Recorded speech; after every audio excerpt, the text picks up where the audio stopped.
Good morning everyone. स्वागत है आप सभी का अपने YouTube channel maths minute classes में। दोस्तों, हमने दो टॉपिक कंप्लीट कर चुके हैं तो बहुत ज़्यादा पसंद आए होंगे, तो हम उससे आगे बढ़ते हैं। आज का हमारा नया टॉपिक रहेगा बीजीय व्यंजक एवं सारूसमिकाएं। हमारा टॉपिक रहेगा बीजीय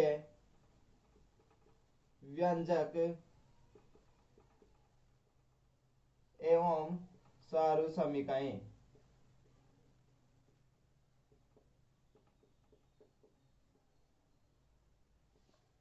बीजीय व्यंजक एवं सारूसमिकाएं।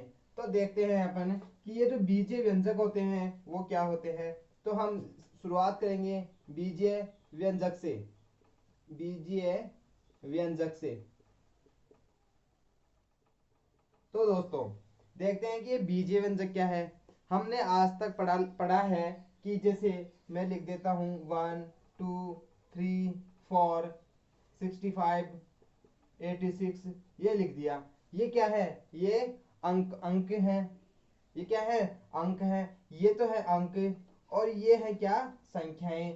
तो अब पढ़ेंगे हम बीजीय व्यंजकों के बारे में। तो देखिए दोस्तों, ये जो बीजीय व्यंजक होता है वो क्या होते हैं। हम क्या करते हैं कि जैसे ए हो गया, बी हो गया, सी हो गया, या क, ख, या एक्स, या वाई, या जेड, इनमें से या इनके अलावा कुछ भी हो सकता है। इनके अलावा आगे भी चल सकता है। इनको हम जब अंकों के साथ जोड़ देते हैं, इनके साथ जोड़ देते हैं अंकों के साथ, जैसे मैंने ये जोड़ दिया 5A 6B 7C, तो दोस्तों ये क्या बन जाएंगे? ये बन जाएंगे बीजीय व्यंजक। तो दोस्तों यहां से जो बीजीय व्यंजक के बारे में जानना है वो क्या है कि ये जब हम अंकों के साथ जब ये ए बी सी या क ख ग हो गया, या एक्स वाई जेड, मतलब आगे और कुछ भी और भी आगे आ सकते हैं। अब जब हम इनको जोड़ देते हैं इनके साथ तो क्या बन जाते हैं? हमारे पास बीजीय व्यंजक बन जाते हैं। तो ये जो इस तरीके का लिखना होता है हम कहते हैं उनकी बीजीय तरीके से। इनकी एक गणित में एक अलग शाखा होती है बीज गणित। कौन सी शाखा होती है? बीज गणित। तो हम उस बीज गणित के माध्यम माध्यम से हम बीजीय व्यंजक पढ़ते हैं। बीज गणित शाखा में ही क्या चलते हैं? ये बीजीय व्यंजक, यानी कि बीज गणित की एक गणित में अलग ही शाखा होती है जिसमें हम सिर्फ और सिर्फ इनका ही अध्ययन करते हैं। जैसे ये हो गया 5x² y² 7 कै, ठीक है जी। जैसे 9x² p², जैसे इस तरीके से आ गया। तो हम जो बीजीय व्यंजक होते हैं हम उनमें इन इन जैसे मतलब जो व्यंजक होते हैं इन जैसों के उनका ही अध्ययन करते हैं। तो दोस्तों आगे चलते हैं। अब चलते हैं कि ये बीजीय व्यंजक तो मैंने आपको बता दिया। अब बीजीय व्यंजक ये होते किस प्रकार के, इनका वर्गीकरण कैसे होता है, बीजीय व्यंजक कितने प्रकार के होते हैं, तो दोस्तों देखते हैं। बीजीय व्यंजकों को पढ़ने से पहले अपन देखते हैं बहुपद। क्या देखते हैं दोस्तों? बहुपद। तो देखिए बहुपद,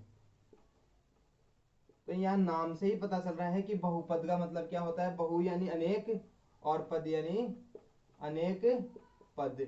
अनेक पद हो उन्हें क्या कहेंगे? हम बहुपद बोलते हैं। इनमें क्या होता है कि अनेक प्रकार के पद होते हैं। जैसे मैं बोलता हूँ, ये मैंने बोल दिया 7A, एक बार मैंने बोल दिया 5B² प्लस 7C², एक बार मैं बोल देता हूँ 2x³ प्लस 3y² प्लस 9, इस तरीके से मैं बोल देता हूँ। तो ये अलग अलग पद हो गए। यहाँ पर एक पद है, यहाँ पर दो है, यहाँ पर तीन है। लेकिन अब हम पढ़ेंगे बहुपद कि बहुपद कैसे होते हैं या बहुपद किन्हें कहते हैं। तो बहुपद होते हैं, तो हम बहुपद देखते हैं सबसे पहले कि जब किसी बीजीय व्यंजक में, यानी कि जो बहुपद होता है, बहुपद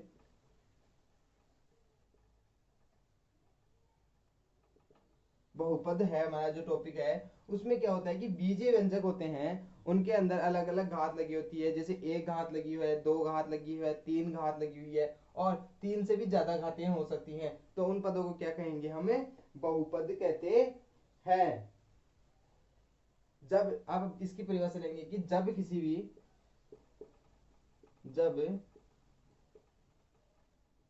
भी चरों की घात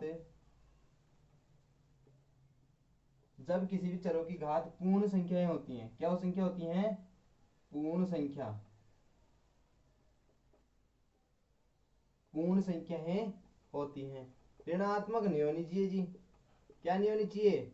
ऋणात्मक नहीं होनी चाहिए। किसी भी चरों की जो घात होती है वो क्या होनी चाहिए? पूर्ण संख्या ही होनी चाहिए, ऋणात्मक नहीं होनी चाहिए। तो देखते हैं अब हम बहुपदों का क्या देखते हैं? वर्गीकरण। क्या देखेंगे अपन? बहुपदों का देखेंगे वर्गीकरण। बहुपदों का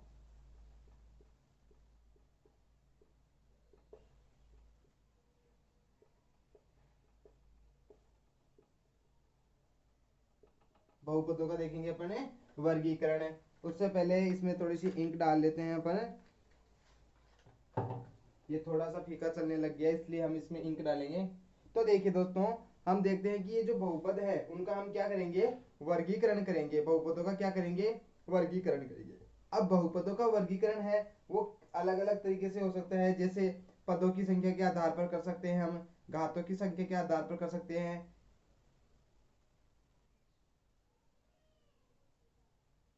तो देखिए दोस्तों, मैंने इसमें इंक डाल ली है।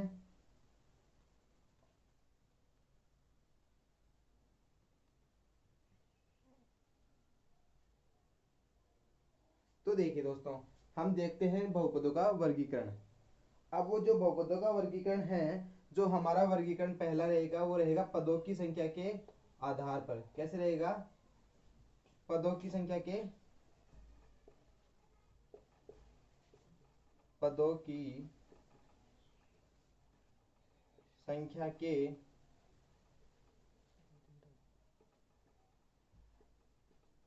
आधार पर, पदों की संख्या के आधार पर हमारा पहला वर्गीकरण रहेगा।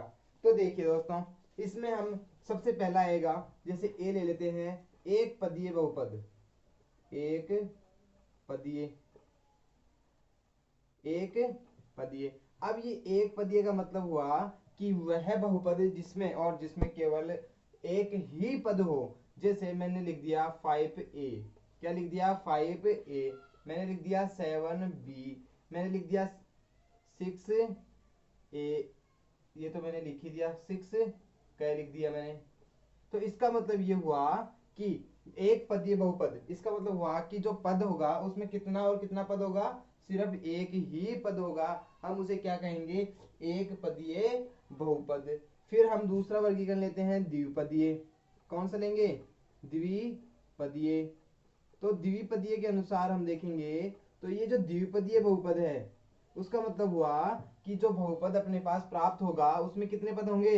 दो पद प्राप्त होंगे। जैसे मैंने ले लिया 5a प्लस 7b, मैंने ले लिया 6p प्लस 7r, ये मैंने पद ले लिए। तो देखिए दोस्तों, यहाँ पर अपन को यहाँ पर एक और दो पद दिखाई दे रहे हैं और एक और दो पद दिखाई दे रहे हैं। मैं आपको एक छोटी सी इससे पहले एक बात बता देता हूं कि जब हम पदों को योगफल या जब हम पदों को प्लस या माइनस यानी कि जोड़ या घटाव के साथ लिखते हैं, के साथ लिखते हैं, तो उन्हें क्या कहते हैं? पद कहते हैं। तो उन्हें क्या कहते हैं?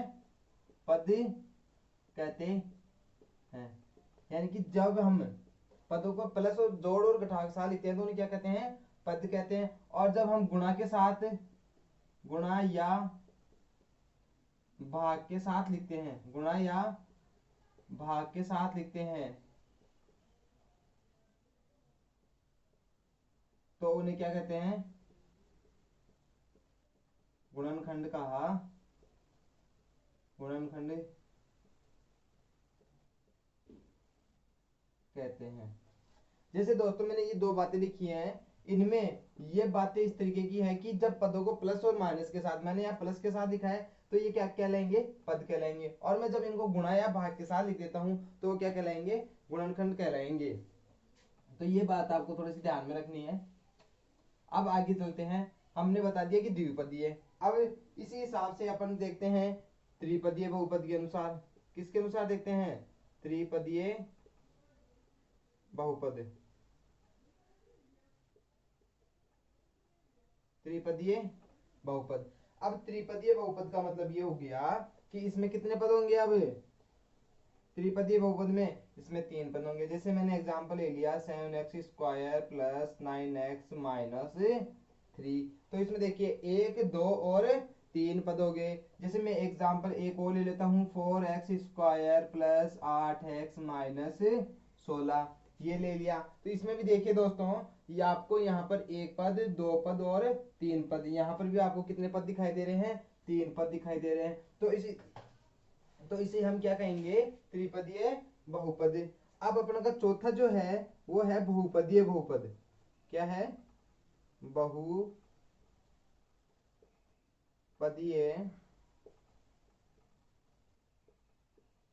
बहुपद। तो दोस्तों ये जो बहुपदीय बहुपद है इसमें क्या होगा कि हमने अब तक तो पढ़ लिया कि एक पदीय, द्विपदीय, त्रिपदीय और बहुपदीय बहुपद। एक पदीय बहुपद में क्या है कि एक पदीय बहुपद में है कि एक ही पद होगा। कितना पद होगा, एक ही पद होगा। और द्विपदीय बहुपद में कितने पद होंगे, 2 पद होंगे। त्रिपदीय बहुपद में कितने पद होंगे, 1 2 और 3 पद होंगे। लेकिन जब बहुपदीय बहुपद की बात करते हैं तो उनमें 3 या 3 से अधिक पद हो सकते हैं। जैसे मैंने ले लिया 7x4 plus 5x³ plus 9x² minus 8, ये मैंने ले लिया। तो यहाँ पर कितने पद हो गए, 1 2 3 और 4 पद हो गए। तो मैं यहाँ बोल सकता हूँ कि ये क्या है, ये बहुपदीय बहुपद है। तो इस तरीके से हम पदों की संख्या के आधार पर, किसकी संख्या के आधार पर, पदों की संख्या के आधार पर हमने जो वर्गीकरण है वो किया है। देखिए एक पदीय, द्विपदीय, त्रिपदीय और बहुपदीय बहुपद होता है। तो यहां तक आपको समझ में आया होगा। अब देखिए इसका दूसरा वर्गीकरण देखते हैं कि वो किसके आधार पर होगा। तो जो दूसरा वर्गीकरण होगा वो होगा चरों की संख्या के आधार पर। किसके आधार पर होगा, चरों की संख्या के आधार पर। चरों की संख्या के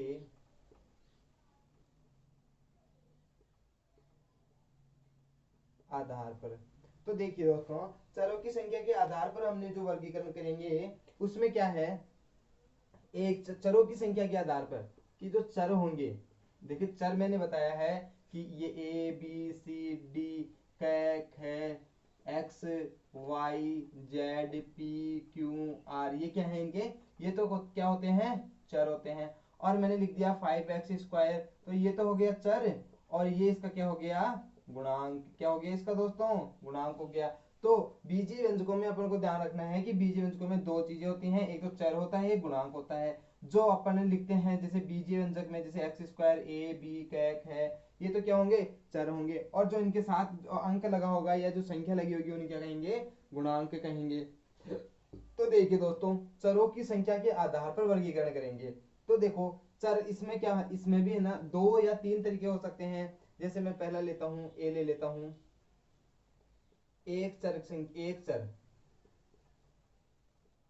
एक मिनट, मैं यहां पर ले लेता हूं एक चर। इसका मतलब यह हुआ कि चरों की संख्या के आधार पर करना है। तो इसमें मैंने यहां पर लिखा है कि एक चर के आधार पर। तो एक चर का मतलब ये हुआ, मैंने लिख दिया 7x। तो देखिए यहां पर कितना चर है, एक ही चर है। तो यहां पर इस प्रकार का जो भी होगा, जैसे मैंने लिख दिया 7x² plus 5x plus 5x, ये लिख दिया मैंने। तो यहां पर देखिए दोस्तों, यहां पर आपको सिर्फ और सिर्फ पद 2 दिखाई दे रहे हैं। उस हिसाब से तो ये द्विपदीय बहुपद हो गया। लेकिन आपको देखो यहाँ पर x और यहाँ पर भी x ही दिखाई दे रहा है। इसका मतलब ये हुआ कि ये कौन सा बहुपद है, एक चरीय बहुपद है। इसमें एक ही बहुपद का उपयोग किया गया है। अब दूसरा देखते हैं, जैसे द्विचर बहुपदीय, द्विचर द्विचर बहुपद। तो देखिए ऐसा चर जिसमें हम बहुपद द्विचर यानी कि 2 चर, जैसे मैंने ले लिया 7x² प्लस 5y², ये मैंने कोई एग्जाम्पल ले लिया। तो देखिए दोस्तों, यहाँ पर पद तो आपको 2 दिखाई दे रहे हैं, एक 7x² है, एक 5y² है। लेकिन इसमें चर कितने हैं, 2 चर है। एक तो क्या, कौन सा चर है, x का चर है, और एक कौन सा है, y का चर है। तो देखिए ये किस प्रकार का हो गया, द्विचरीय बहुपद। और जैसे हम आगे चलते हैं, जैसे कोई में 3 चर आएगा, 4 चर आएगा, हम उन्हें बहुचरीय बोल देंगे, या 3 में आएगा तो त्रिचरीय बोल देंगे। लेकिन जैसे यहाँ पर मोस्टली हम 2 ही पढ़ते हैं, एक चर और द्विचर। जब एक ही चर हो तो उसे क्या कहेंगे, एक चर, और जब 2 चर हो तो उन्हें क्या कहेंगे, द्विचर बहुपद। और हम जब आगे और भी आ जाएंगे, जैसे मैंने लिख दिया 7x² plus 5y² plus 6z² plus 9p², इस प्रकार से मैंने लिख दिया। तो इसका मतलब ये हुआ कि यहाँ पर 1 2 3 और 4 चर हो गए। इसका मतलब ये हुआ कि ये है ना, ये मतलब कि बहुचरीय बहुपद हो गया, यानी कि इसमें 2 या 2 से अधिक ज्यादा चर प्रयोग में लाए गए हैं। तो देखिए हमने यहाँ पर बात की है 2 चर वाले बहुपदों के आधार पर। अब देखिए हमारा जो तीसरा वर्गीकरण रहेगा वो देखते हैं आगे। तीसरा वर्गीकरण तीसरा वर्गीकरण रहेगा अपना, ये जो हमारा तीसरा वर्गीकरण रहेगा ये रहेगा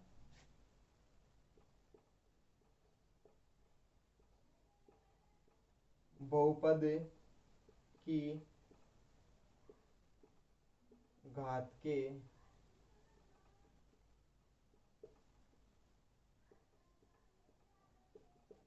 बहुपद की घात के आधार पर। ये तो देखिए दोस्तों, हमारा जो तीसरा वर्गीकरण रहेगा वो होगा बहुपद की घात के आधार पर। तो बहुपद की घात के आधार पर हम जब वर्गीकरण देखते हैं तो वो किस प्रकार से देखते हैं, तो चलिए दोस्तों चलते हैं आगे। तो बहुपद की घात के आधार पर हमने जो वर्गीकरण करेंगे उसमें सबसे पहले आएगा रेखिक बहुपद। कौन सा आएगा, रेखिक बहुपद, रेखिक बहुपद। तो देखिए दोस्तों, जो रेखिक बहुपद है, क्या है दोस्तों, रेखिक बहुपद है। इसका हम जब ये इस टाइप का होता है, किस टाइप का होता है, ए एक्स प्लस बी, किस टाइप का होता है, ए एक्स प्लस बी, इस टाइप का होता है। जिसमें रेखिक बहुपद का मतलब ये हुआ कि जैसे मैंने एक क्वेश्चन लिख दिया 7x प्लस 6। तो इसमें देखिए, इसमें जो ये चर है, ये जो क्या है, चर है, चर कौन सा है, x है, इसकी घात कितनी है, 1 है। तो ये कौन सा हो गया बहुपद, रेखिक बहुपद हो गया। तो देखिए दोस्तों, तो ये हमने क्या किया कि बहुपद की घात के आधार पर वर्गीकरण किया। उसमें सबसे पहला था रेखिक बहुपद। इसका जो टाइप होता है वो होता है ए एक्स प्लस बी प्रकार का। तो देखिए मैंने एक एग्जांपल लिया 7x प्लस 6। इसमें जो ये x दिखाई दे रहा है आपको, ये जो x है, इस x की घात कितनी है, 1 है। तो ये कौन सा कहलाएगा, रेखिक बहुपद कहलाएगा।